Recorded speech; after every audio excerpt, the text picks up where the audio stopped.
Bonjour tout le monde, merci d'être ici aujourd'hui. Notre annonce aujourd'hui a un but, Trois-Rivières, ville verte.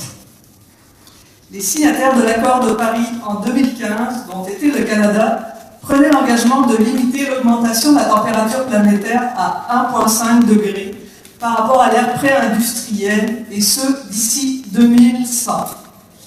C'est sur cette cible que les engagements de Québec solidaire prennent assise. Le plan de transition économique que nous avons présenté la semaine dernière présente les moyens concrets d'atteindre cet objectif. Croire que nous pouvons éviter ce que le consensus scientifique qualifie d'urgence absolue et penser que nous pouvons mener des campagnes électorales sur des promesses économiques déconnectées de cette réalité, c'est rêver en couleur. En la matière, Québec solidaire fait preuve de lucidité.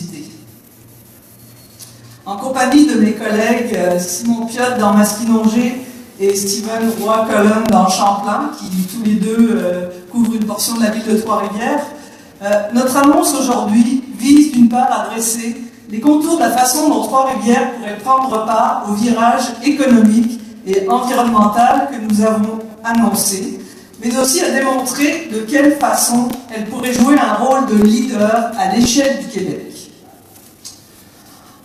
Voici donc de quelle manière cette transition pourrait prendre forme chez nous, sur le plan humain, environnemental et économique.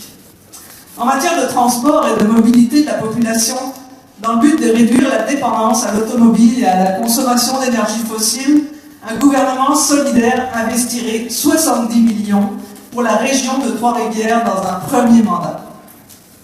Afin de développer une véritable culture du transport en commun, il faut offrir aux citoyens et citoyennes plus de confort, de rapidité, et ce, à un coût moindre que l'automobile. Ces sommes proviendraient du cadre financier que nous avons déjà présenté. Le transport actif est l'autre composante importante de notre stratégie. Trois-Rivières se verra ainsi allouer des ressources pour développer un réseau cyclable et des aménagements physiques afin d'améliorer la sécurité des piétons.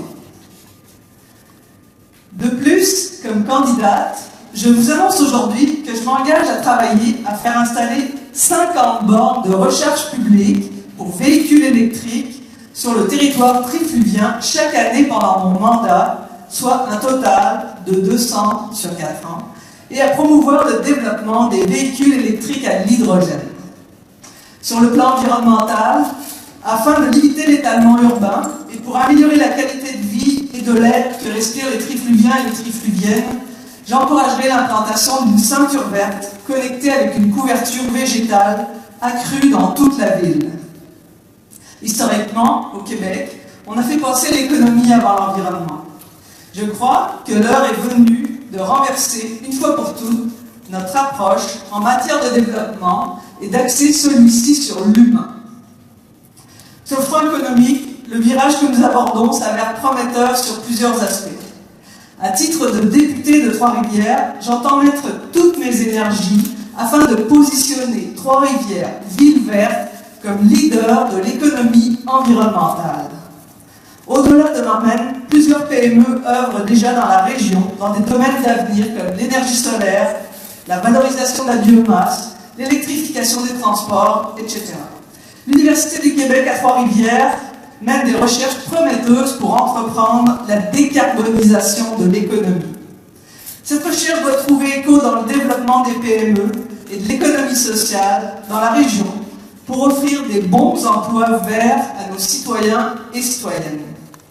La véritable ambition consiste à nous projeter dans une économie dont les horizons s'étendent au-delà de la simple recherche du profit. La véritable ambition, c'est de...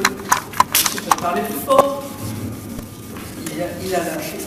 La véritable ambition, c'est de penser une économie au service du mieux-être de ses citoyens et de ses citoyennes.